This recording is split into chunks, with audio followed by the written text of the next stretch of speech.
Greetings to all my people in the 016. Shout out to everyone in the Vaal, man. Blessings all the way. That was Nasty C featuring A$AP Ferg. The number is called The King. So in that regard, I know we usually never do this, but this guy has been so inspirational towards the youth. What he's been doing ever since he started his career, he's just been immaculate. He's a treasury within our country, and I've got him live right now in studio. Nasty C, ladies and gentlemen. What's up, bro? What's up, bro? I'm good, man. I'm blessed, man. I'm blessed. I'm actually getting a bit of goosebumps, but I'm trying to compose myself. She did a silent scream. Yeah. It's all crazy, bro, man. How are you, bro? I'm good, man. Yeah. Feeling good. You're feeling good? All right. Yeah. I just want to know, man. Yeah. Because the first time I heard you was off the Price City project. Yeah. I was chilling in my cousin's car, and I just heard "Slow It Down."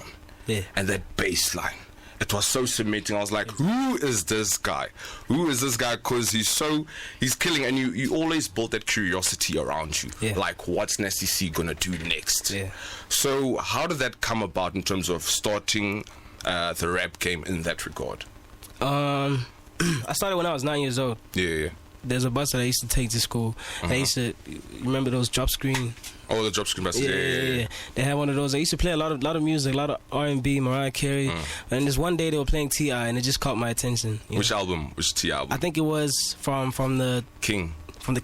If it wasn't that one, it was the T.I. versus Tip. But I think it's King. Yeah. Because it was those King, days. During the ATL era and the movie and everything. Yeah. And it was Top Back, the remix, the one with Jeezy and Slim Thug. That's fire, bro. T.I. was actually... That's the reason I rap today. Yeah. That's the reason I rap. T.I., would you say T.I. is your main influence? Hell yeah. Yeah. What about Weezy, though? Because I've heard that you're a huge Weezy fan. See, T.I. inspired me to start rapping, right? And just like the way he carries himself, the things that he always stood for, that type of stuff inspired me. And then Wayne came up, and then he just changed the whole game. Wayne changed the whole game. With the whole skinny jean thing, the swag and everything. Yeah, so Wayne is also Pops. Yeah. And then later on, I got put onto Young Thug, and now Young Thug is like my main inspiration. Yeah, but Young Thug is killing, man. Have you heard So Much Fun? Yeah, I play it's that killing. every Same day. here, man. I'm playing the same thing. I just want to know, in terms of your musical pattern, because I hear you've been teasing a lot of people on social media about Suleiman with power. Yeah. Right, and I know you're not allowed to elaborate on that, but do you think you can give us a tease on what we can expect from that awesome project? There's a lot of bangers on there. Yeah. This project, as opposed to every single other project that I did, it's like, it's not really concept based. Yeah. It's just a lot of fun music, a lot of bangers, a lot of serious music too. And then there's a taste of like a sound that people would have never ever expected me to even tap into, And that's just like me just celebrating my heritage, taking pride in my culture. You got to though, bro. Yeah, you have to, man. You have to at some point. You got to push yourself. Yeah. And one thing I've learned from you now, I've seen it.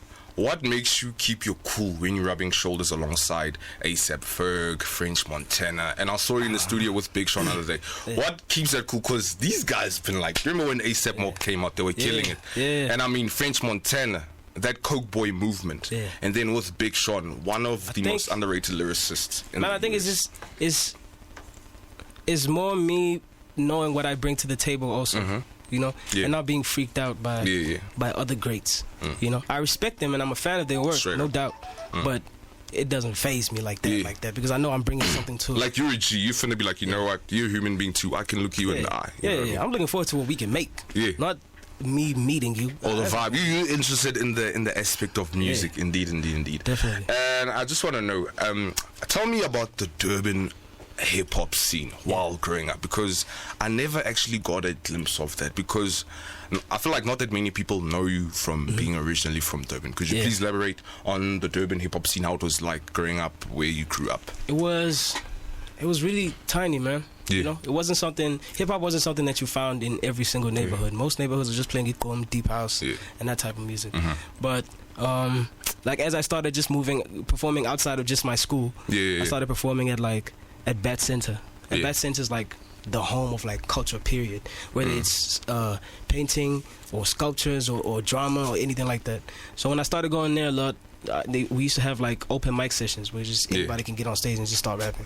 But it was like backpack rapping. Can you explain to me what backpack rapping is more? This is a punchline after punchline after punchline. It's all about murdering other rappers. That's all it is. Basically. There's no emotion to it. It's aggressive and it's beautiful too. Don't get me wrong. But I wasn't really on it. I was already, at that time, I was already rapping about my mother, rapping about my sister, the things that I'm going through as a teenager, growing as a person also. True. You know, so one of the days I was performing there, I remember I didn't get that much of like crowd reception, right? Yeah, I mean, and there's this dude who came up after me, and he just started saying the dumbest lines ever, but it was like all his lines ended with cellular, so he was like, cellular. Like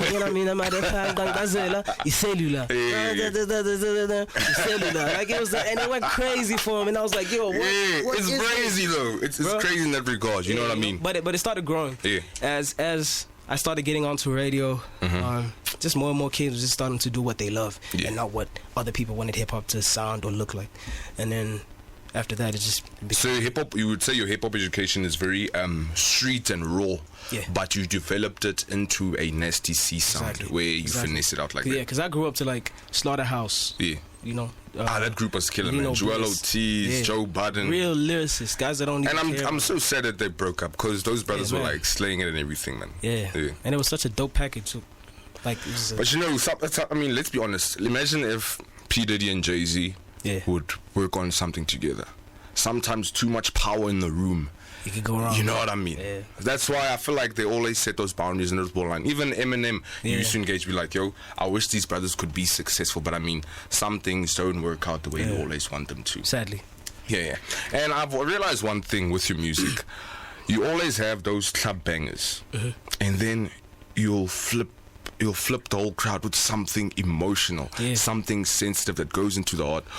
What makes you regulate all of that all the time on a constant basis? Because you always it's mood based, right? Like when I go into the studio, it just depends on what kind of mood I'm in. If I have like a lot of stuff on my mind, I've been going through something, or I just got off the phone call with like a close family member and we spoke about something deep, then I'm gonna just make a song about that. Straight up. But if I walk in there already hyped, turned, I'm coming from the club or whatever, then I'm just gonna make a banger, you know. And I feel like it's important as an artist to have that balance, you know, because not all your fans are the same group and feel the same way about life and music and da. So you have to kind of cater for everybody, you know. Okay, well, in your regard, which side would you say you're most comfortable in? Like Stogie T would be more comfortable spitting, because he's a huge lyricist and he's a huge lover of hip hop. Which lines would you say you're more comfortable in?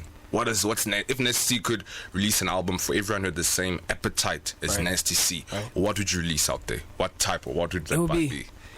It's like, it's this weird balance between like trap, like I'm talking about like the kick and the 808, like it would knock, but there'll be a message behind it, and the melodies is like, this is the type of stuff that always makes my fans cry when I'm on stage. That's the stuff that I like performing, because it even like changes my emotion too. Like you can see on stage, I've changed. Like when I come out, I'm and then somewhere in between the set, I'm just standing in one place, like really like spitting my heart out.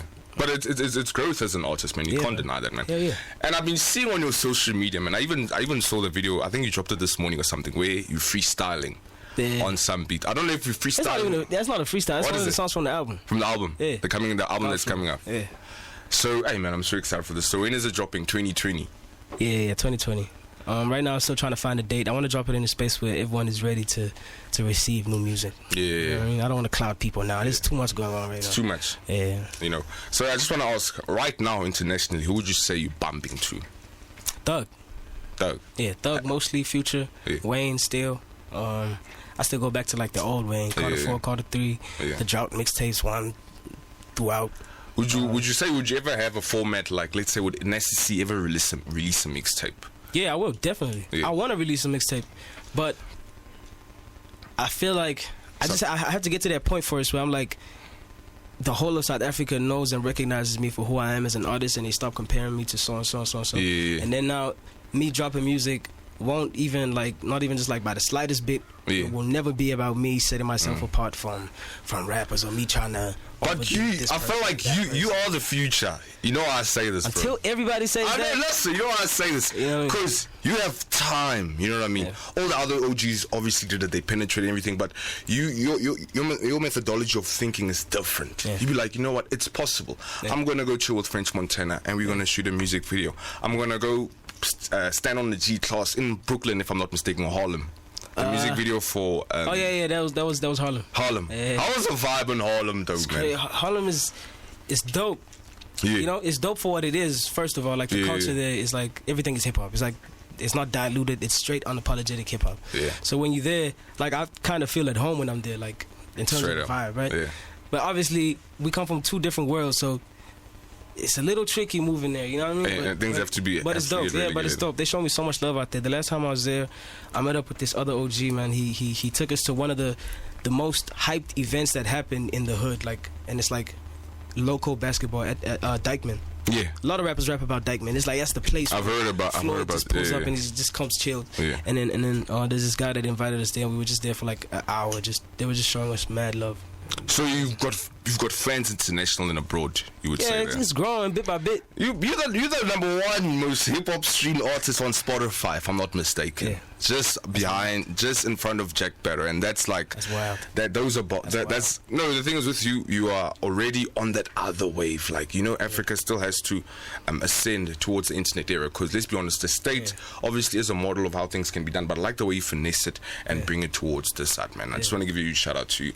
So in that regard, in terms of South Africa, man, you can see what's popping out here, man. Like my heart is bleeding, my heart is aching because you took a track and you made it a lifestyle.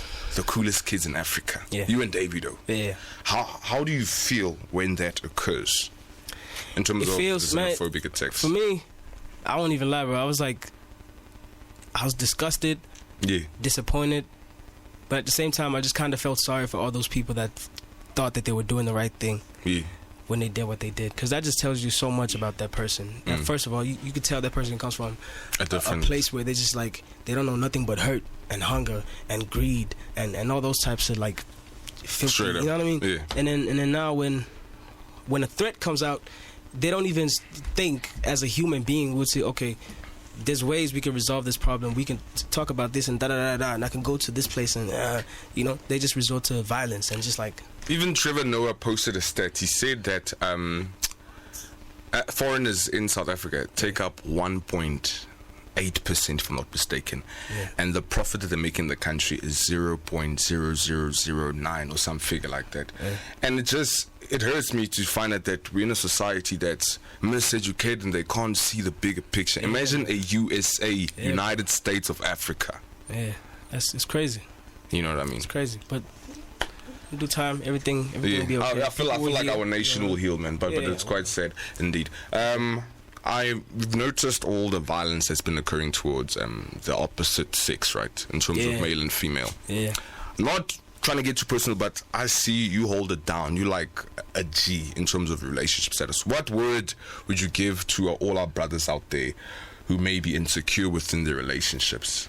And want to use a means of fist instead of using your mental engagement. You just have to grow up, bro, and just use your mind. If your relationship's not working out and you could see there's no other way to fix it, and in your mind the only way you can make things right is if you bully your partner into abiding to your laws, then just break it off. Then it's not working. Straight up. Just move on, man. You know what I mean? I can never understand how you could get to a point where you just like now fighting a woman. It doesn't make any sense. It's disgusting, but sometimes fellas ain't grew up the same. I feel like us as G's, we should actually sit down and have these People conversations. don't think if that was my sister, my daughter, or my mother, how would I feel? Straight up, no cap. They don't ask themselves that question. You know what I mean? They should see it from a dynamic perspective. Yeah. And my last question for you, bro, I just want to know. I'm sure you've noticed the Vaal, and I'm not sure if you've seen them, but you have neighboring townships, legendary townships as well, such as your Sharpeville, your Sebokeng, your Everton. There's a lot of kids for sure listening to this radio interview right now. Yeah. What words of encouragement or words of faith would you give to them to hold on and carry on with their dreams? What if they want to be like an SDC? What words would you say to those people? I'm just gonna say what I know because it worked for me, right? Yeah. Just stick to what you want to do. You know, you're not gonna start off perfect. That never happens. You're not gonna make it in 2 weeks. That's not gonna happen. If it does, you're gonna fall off in 2 weeks. Be patient with yourself. Take your time, man. Sometimes you might even need to take a break from the whole music thing and just look at life from where you're standing and figure out where you're trying to go. Make sure all the people that you're with are all facing the right direction so that you guys can get there faster as a unit. Yeah. You know, stay in your head. A lot of people give you a million reasons why you shouldn't do what you do because you're not tall enough, your voice doesn't sound nice enough, you're not light skinned, you don't have the charisma of a superstar. Da, da, da. People give you a million reasons. Straight up. One reason why you started doing it, just keep that, hold on to that, and just keep going. Just keep working. Somebody's gonna pay attention. Yeah. Eventually, if you're rapping about stuff that you know and that's stuff that's real, people will relate to it. Facts, whether you like it or not. Yeah, straight up, bro. So just stick to that. It might take a little bit of time, and there might be hurdles and struggles. People forget that it's a process of scratching and clawing. It's not easy. And also, don't measure your success according to other people's success. Straight up. It's gonna mess you up. You're looking at other people's plates. Yeah. Something's gonna go wrong on your plate. On your plate, you don't see what you have. I feel like comparison leads to lack of appreciation. Superstars, they only show you the glorious part of it. Yeah. They only show you when they flash and they're nice. When they're going through something, they don't tell you. Yeah. When they're going through something, they don't put it in the music, and they just everything is all glitz and glamour. And then when you look at yourself and the struggles that you're facing, you feel like, oh, I'm going through this because I'm not the one, because I'm not gonna make it. No, it's not like that. We fall a million times, but we here today because we get up. Straight up, bro. You know? That's what you have to do, man. All right, Nessie, bro. Thank you so much for the time. One more piece of advice. Yeah. Straight up. Give it all. Let's take it out. Come on. Give it all. 12th of October at Emerald Casino is going to be a jump. We're going to be there turning up. IVYSON Tour is coming to the Vaal. I've always wanted to bring it here. Yeah. Finally, we've been able to make it happen. It's a blessing, bro. Yeah, I've been going to all the schools, just like showing love, and they've been showing me so much love back. So I see you guys there. You know, come there with your full pack of energy. You can come dripped up if you want to, but straight up, I advise you to come in some comfortable clothes. People, stuff you don't mind people stepping on, because you're gonna be turning up and it's gonna be wild. All right, nice to see you, man. I appreciate your time. This interview has been one of my favorite interviews, man. Not because of the caliber, but because of I'm getting an incentive from someone who's actually living their dreams. And I must say, it's a blessing and a half. And we'll be playing out with your track Strings and Bling off your Strings and Blings album, man. It's been such a pleasure. Still have the best radio present in the whole world. This is from me and Nasty C. It's peace and love.